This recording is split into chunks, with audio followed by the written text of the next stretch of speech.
Alhamdulillahilladzi ba'atha nabiyyana Muhammadan sallallahu alaihi wasallam rahmatan lil anam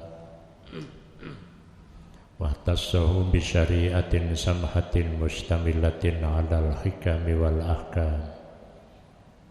Asyhadu an la ilaha illallah wahdahu la syarikalah al-malikul qudusus salam wa asyhadu anna sayyidana Muhammadan abduhu wa rasuluh sayyidul anam misbahul dhalam wa rasulul malikil alam.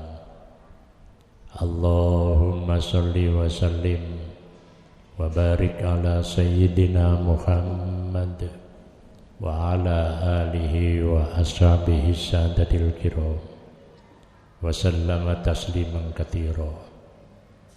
Amma ba'du fa ya ibadallah usikum wa nafsi bitaqwallah faqad fazal muttaqun. Qala ta'ala wasari'u ila maghfiratin min rabbikum wa jannatin arduhas samawati wal ard uiddat lil muttaqin alladzina yunfiquna fis sarra'i wad dharra wal kadhiminal ghaidha wal 'afina 'anil nas wallahu yuhibbul muhsinin. Jamaah Jumat yang dimuliakan oleh Allah, di awal khutbah ini perkenankan saya berpesan kepada saudara-saudara, terutama kepada diri saya sendiri. Mari terus kita tingkatkan takwa kita kepada Allah dalam pengertian takwa yang benar. Secara zahir kita melaksanakan semua perintahnya dan menjauhi semua larangannya. Sedang secara batin kita hendaknya senantiasa menjaga hati kita agar tetap suci dan bersih.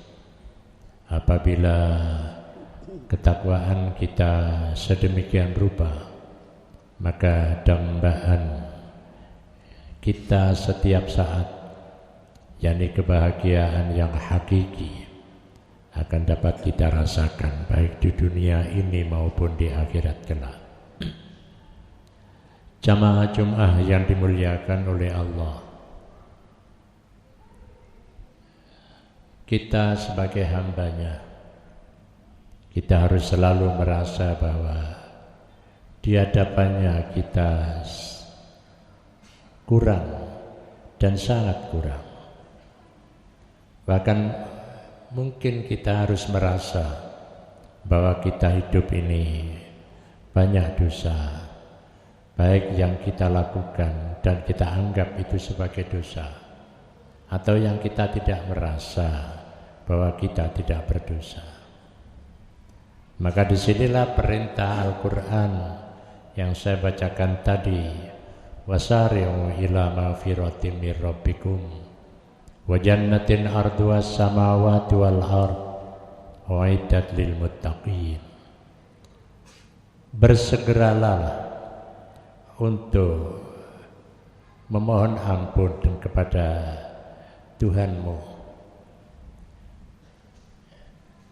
Wasari'u ila maghfiratin min rabbikum wa jannatin arduhas samawati wal ard, dan surga yang luasnya seluas langit dan bumi. Uiddat lil muttaqin, yang disediakan bagi orang-orang yang muttaqin. Jadi kalau kita hidup ini, kalau kita ingin meningkatkan posisi kita dari muslim menjadi muttaqin, maka kita hendaknya di antara syarat kita harus mengakui bahwa kita ini banyak dosa. Dosa yang berat atau dosa yang ringan, atau termasuk dosa yang kita menganggap bahwa itu bukan dosa, tapi ternyata pada hakikatnya itu adalah dosa. Jamaah yang dimuliakan oleh Allah, kita ketahui, kita sudah mengetahui bahwa kita ini berdosa dan banyak dosa. Maka yang menarik adalah kita menganggap bahwa ada suatu dosa, tapi kita tidak menganggapnya sebagai sebuah dosa. Contoh yang sederhana. Ketika kita selesai sholat, mengapa kita supaya tidak bersegera setelah menyampaikan salam untuk pergi begitu saja? Kita hendaknya memohon ampun kepada Allah. Makanya setelah sholat kita membaca Astaghfirullahaladzim alladzi la ilaha illa huwal hayyul qayyum wa atubu ilaih. Ini adalah pengakuan diri kita. Kita berdosa, padahal baru saja menunaikan perintah Allah.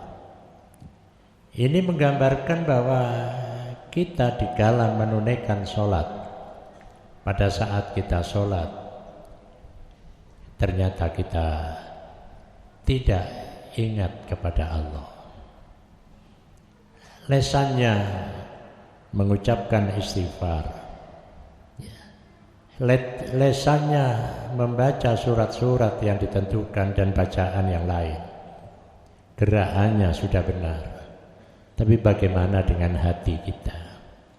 Adakah hati kita pada saat itu bisa kita hadirkan? Atau kita hanya menghadirkan fisik kita? Padahal kita sholat itu mestinya menghadirkan fisik kita.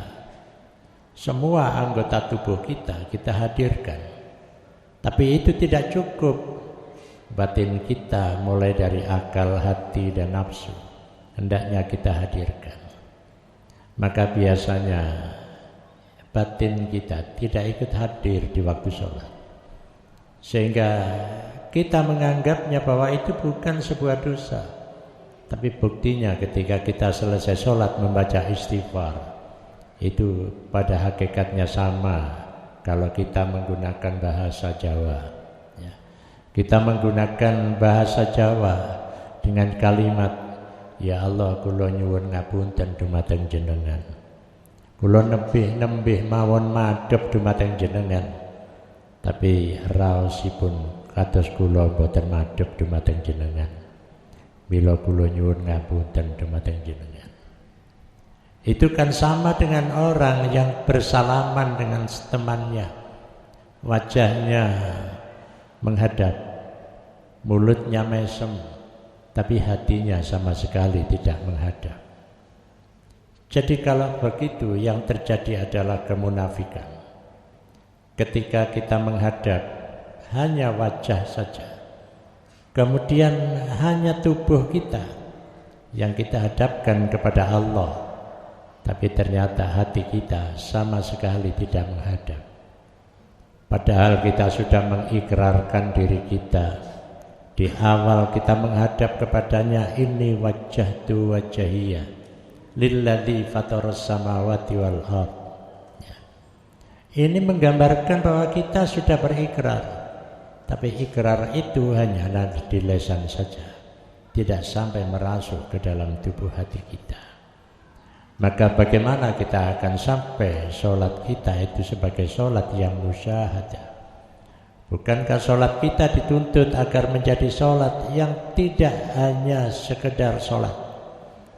Maka kita hendaknya ketika sholat itu bisa musyahadah, menyaksikan Allah seakan-akan Allah ada di hadapan kita. Oleh karena itu kalau kita mencoba renungkan bacaan suratul Fatihah, kita membaca basmalah lebih dulu, kemudian hamdalah alhamdulillahirabbil alamin. Itu menggambarkan bahwa di hadapan kita ini ada Allah, tapi Allah masih jauh. Maka kita dekatkanlah dengan mengucapkan iyyaka na'budu wa iyyaka nasta'in. Kepadamu ya Allah saya beribadah, dan kepadamu ya Allah saya minta tolong. Ini menggambarkan bahwa kepadamu berarti Allah ada di hadapan kita, sudah hadir di depan kita. Maka pada saat itu kita sudah mulai bercengkerama, omong-omongan dengan Allah. Jadi kita pada saat itu menjadikan diri kita, akhirnya ketika kita menyadari bahwa Allah yang hadir di depan kita, Allah Maha Agung, kita akhirnya menjadi kecil. Kita menjadi kecil kalau kita merasakan bahwa keagungan Allah itu luar biasa. Tapi apabila kita tidak menjadikan Allah itu ada di depan kita, seakan-akan yang besar adalah diri kita. Yang besar adalah yang di luar diri kita, bukan Allah. Maka apa yang terjadi pada diri kita apabila seperti itu, maka seakan-akan menghadap, tapi sebenarnya dia tidak menghadap. Oleh karena itu adalah dosa yang kita menganggap bahwa itu bukan dosa. Makanya kita tetap membaca istighfar. Kita membaca istighfar setelah sholat minimal, bahkan tidak hanya 3 kali, maka kita juga memperbanyak membaca istighfar. Karena istaghfiru rabbakum innahu kana ghaffara yursilis samaa'a 'alaikum midrara. Bacalah istighfar, mintalah ampun kamu kepada Allah. Innahu kana ghaffara, sesungguhnya Dia Maha Pengampun. Yursilis samaa'a 'alaikum midrara. Maka malaikat langit, Allah akan mengutus malaikat langit datang kepada orang yang membaca istighfar midroron, dengan berduyun-duyun. Untuk apa? Untuk menyampaikan alla takhafu wa la tahzanu wa antumul a'launa in kuntum mu'minin. Jangan takut dan jangan susah. Bahwa kamu apabila membaca istighfar, maka Allah akan mengutus malaikat memberi kabar gembira. Dia tidak akan susah dengan apa yang dia hadapi, karena malaikat beserta kita. Jamaah yang dimuliakan oleh Allah, oleh karena itulah mari kita memperbanyak istighfar. Kapanpun kita baca istighfar, dan dimanapun kita baca istighfar, kecuali di tempat yang kita tidak boleh membaca istighfar, kita mohon ampun kepadanya. Karena kesalahan kita tidak hanya yang kita ketahui, tapi banyak yang tidak kita sadari bahwa kita adalah salah kepada Allah. Semoga Allah memberi kekuatan kepada kita semua. Amin ya rabbal alamin. Inna sanal kalama abyanan nidam kalamullahil malikil alam dil jalali wal ikram. A'udzu billahi minasyaitonir rajim. Bismillahirrahmanirrahim. Wa ma Muhammadun illa rasulun qad khalat min qablihi rusul afa imma ta'aw kutilang qalabatum ala aqabikum wa may yanqalib ala aqibai falayadurrallaha syai'a wa sayajzillahu syakirin. Barakallahu li wa lakum bil Qur'anil azim wa nafa'ani wa iyyakum bima fihi minal ayati wa dzikril hakim wa taqabbala minni wa minkum tilawatahu innahu huwas samiul alim.